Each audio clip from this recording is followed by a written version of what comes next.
से विनती करता हूँ कि वो अपनी बात रखें। ओम शांति। मंचासीन मंच के सभी महानुभाव और हमारे सारे, मैं समझती हूँ सभी आप मेरे से बड़े हैं, तो आप सभी को नमस्ते। आप सभी को बहुत बहुत शुभकामनाएं।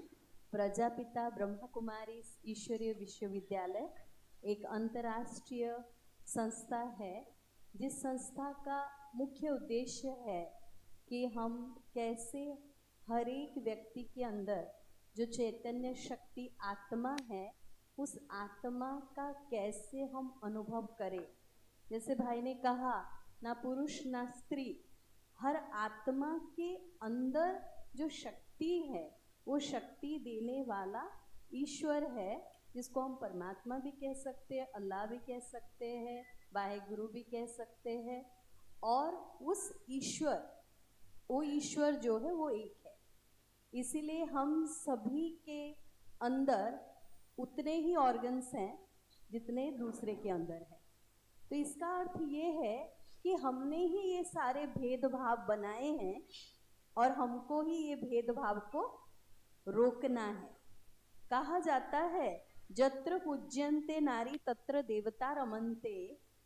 तो जब नारी शक्ति की पूजा होगी तभी ये संसार में प्रगति होगी। क्योंकि आप सभी बैठे हैं, लेकिन मेरे को कहना थोड़ा सा ये हो रहा है, लेकिन भाई साहब ने मेरे को खास रिक्वेस्ट किया है कि बहनों के बारे में बोलना। और आज पूरे सभा में शायद हम 3-4 बहनें हैं, तो कहने का मतलब ये है, आज ना हर एक क्षेत्र में प्रगति कर चुकी है और आप सभी एक नारी के कोख पैदा, तो इसीलिए भारत माता कहा जाता है, वंदे मातरम कहा जाता है। और जब तक मातृशक्ति की जागृति नहीं होगी तब तक ये संसार की उन्नति नहीं हो सकती है। इसलिए परमात्मा ने कहा है, स्त्री पुरुष नहीं, सभी आत्माएं हैं। इसलिए कहा गया है, हिंदू मुस्लिम सिख ईसाई आपस में भाई भाई। तो हम सभी एक ही ईश्वर के संतान हैं और वो ईश्वरीय शक्ति को हमको पहचानना है। तो हम देखेंगे कि आज आपको भूख लगती है, दूसरे को भी भूख लगती है, आपको प्यास लगती है, दूसरे को भी प्यास लगती है, आपको भी खुशी होती है, दूसरे को भी खुशी होती है। तो हम जब तक समानता नहीं रखेंगे और हर एक के प्रति हमारी समभाव नहीं होगा, तब हमारी उन्नति नहीं हो सकती है।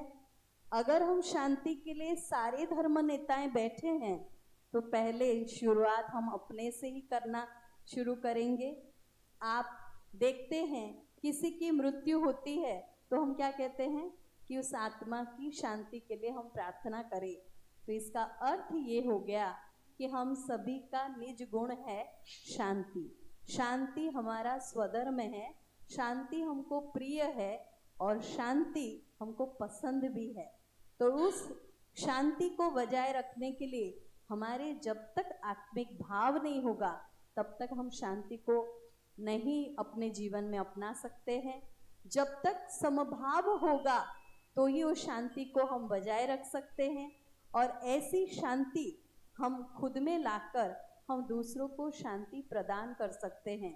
कहा जाता है, पहले जमाने में हम लोग मिट्टी के घर में रहा करते थे।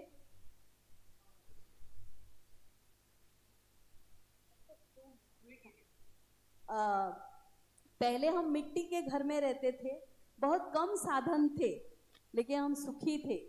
लेकिन वर्तमान समय साधन बढ़ गए लेकिन साधना की कमी हो गई। तो यही इस ईश्वरीय विश्वविद्यालय का लक्ष्य कि कैसे हम शांति को बजाय रखें और अपने अंदर जितना गहन शांति रखेंगे उतना हम दूसरों को शांति प्रदान कर सकते हैं। शांति के लिए तपस्या की आवश्यकता है, तो तपस्या के लिए क्या आवश्यकता है? उस परमात्मा ईश्वर निराकार उसके साथ बुद्धि लगाने की बात है। और जैसे बुद्धि लगाते हैं वैसे क्या हो जाता है? सुख शांति की प्राप्ति होती है। आप सभी नमाज तो पढ़ते हैं ना, कुछ भी हो जाए, कैसा भी स्थान हो, लेकिन अपना नमाज पढ़ना तो बंद नहीं करते ना।